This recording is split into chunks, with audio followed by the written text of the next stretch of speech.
तो कैसे हो मेरे मेहनती विद्यार्थियों। आज आपके साथ एक और मेहनत करने का मन आया तो आ गए हम। ठीक है, मेहनत करनी है बेटा। हमें आइंस्टीन के प्रकाश विद्युत समीकरण के बारे में बोर्ड में बहुत ही ज़्यादा बार आता है, इंपॉर्टेंट है बेटा। 5 नंबर का टॉपिक है, दबा के पढ़ लेना है इसको, फेल हो जाओगे बता दे रहा हूँ मैं आपको। देखिए, आइंस्टीन ने प्लांक के सिद्धांत के आधार पर, आइंस्टीन जी आए, उन्होंने बताया कि मैं प्लांक के सिद्धांत के आधार पर एक चीज़ बताना चाह रहा हूँ। उन्होंने प्रकाश विद्युत प्रभाव की व्याख्या कर दी। ठीक है, अच्छी बात है, कर दी। इस सिद्धांत के अनुसार उन्होंने बताया है कि जो प्रकाश का संचरण हो रहा है वो ऊर्जा के छोटे छोटे पैकेटों के रूप में होता है। प्रकाश का संचरण कैसे हो रहा है बेटा? ऊर्जा के छोटे छोटे पैकेटें होते हैं, उनके रूप में क्या हो रही है? ऊर्जा का संचरण हो रहा है। और इन पैकेटों को क्या बोल रहे हैं? इन पैकेटों को बोल रहे हैं फोटोन। और प्रत्येक फोटोन की ऊर्जा होती है E बराबर एच न्यू। कितनी होती है? E बराबर एच न्यू होती है। यहाँ पर H एक प्लांक नियतांक है। H क्या है बेटा? प्लांक नियतांक है। अब मैं यहाँ पर कुछ बताना चाहता हूँ। देखिए, जब एच न्यू ऊर्जा का फोटोन धातु की सतह पर डाला जाता है तो वह अपनी संपूर्ण ऊर्जा या वह अपनी ऊर्जा किसको दे देता है बेटा? वो धातु में उपस्थित किसी एक इलेक्ट्रॉन को दे देता है। ठीक है, जैसा हमने प्रकाश विद्युत प्रवाह के बारे में पढ़ा था, क्या था? जब किसी हम क्या करते हैं, यहाँ हल्का सा चित्र बना के बस समझा देता हूँ मैं आपको। ठीक है, जब हम क्या करते हैं, किसी धातु की सतह पर निश्चित आवृत्ति से अधिक आवृत्ति का प्रकाश डालते हैं तो उससे इलेक्ट्रॉन उत्सर्जित होते हैं। अच्छी बातें होते हैं। ठीक है, तो ऐसा ही इन्होंने बताया है, आइंस्टीन जी ने। इसकी व्याख्या तो कर रहे हैं वो। तो आइंस्टीन ने कहा है कि वो एच न्यू ऊर्जा का फोटोन किसी धातु की सतह पर डाल रहे हैं, जिससे वो क्या कर रहा है बेटा? धातु में उपस्थित किसी एक इलेक्ट्रॉन को अपनी ऊर्जा दे रहा है और अपना अस्तित्व क्या कर ले रहा है बेटा? समाप्त कर ले रहा है। और जो इलेक्ट्रॉन है वो इस ऊर्जा को दो रूप से खर्च कर रहा है। ठीक है, पहला देखिए क्या है। तो पहली ऊर्जा बेटा कार्यफलन के रूप में खर्च होगी। किसके रूप में खर्च होगी बेटा? कार्यफलन के रूप में खर्च होगी, जिसे आप यूं कह सकते हैं कि वह अपनी ऊर्जा यानी कि ऊर्जा का कुछ भाग इलेक्ट्रॉन को धातु से बाहर निकालने में खर्च होता है।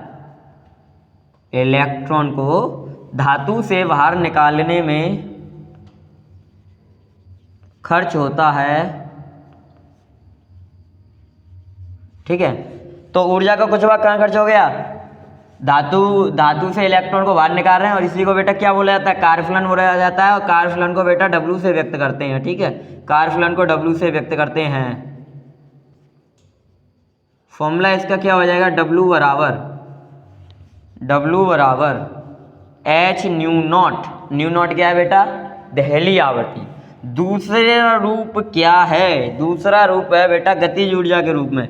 शेष भाग कहाँ खर्च हो गया बेटा?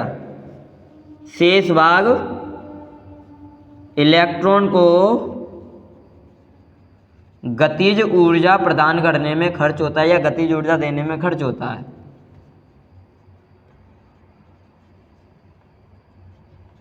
और गतिज ऊर्जा के लिए हम लिख देंगे E के। क्या लिखेंगे? E के। इसे E के से व्यक्त करते हैं बेटा। ठीक है,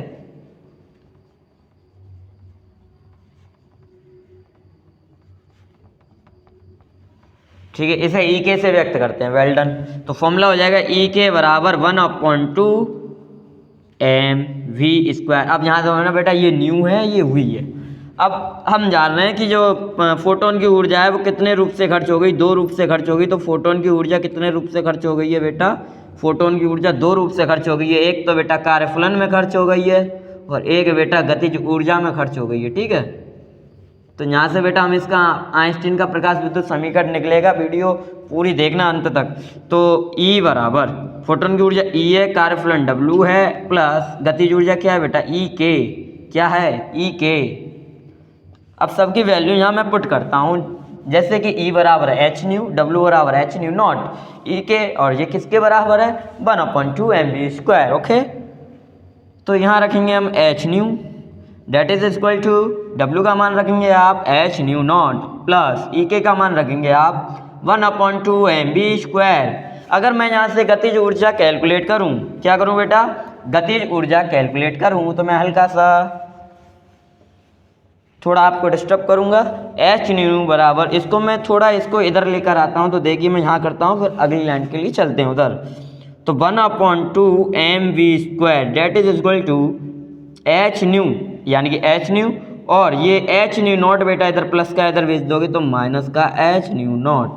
अब दोनों में क्या कॉमन है बेटा, प्लांक का नियतांक एच कॉमन है, तो 1/2 mv², ठीक है, H new minus new not. अगर मैं आपसे कहूँ बेटा यदि इलेक्ट्रॉन का वेग अधिकतम हो तो इलेक्ट्रॉन की गतिज ऊर्जा भी अधिकतम होगी, क्योंकि v का मान मैक्सिमम है तो उसकी गतिज ऊर्जा भी मैक्सिमम होगी। तो 1/2 इसका मैक्सिमम हो जाएगा, 1/2 mv²। ये अगर मैक्सिमम है तो यहाँ से ये h और इसका मान कितना रखोगे आप, न्यू का क्या होता है c/λ, और इसका क्या हो जाएगा c/λ0। दोनों में c कॉमन है, 1/2 mv² max that is equal to SC, कोष्टक में 1/λ माइनस 1/λ0। और यही बेटा क्या है आपका, जिसकी तलाश वर्षों से कितने मुल्कों की पुलिस कर रही है, कोई नहीं कर रहे थे, आइंस्टीन जी इसकी तलाश में थे। आइंस्टीन को अपनी मंजिल मिल गई, आइंस्टीन का प्रकाश विद्युत समीकरण।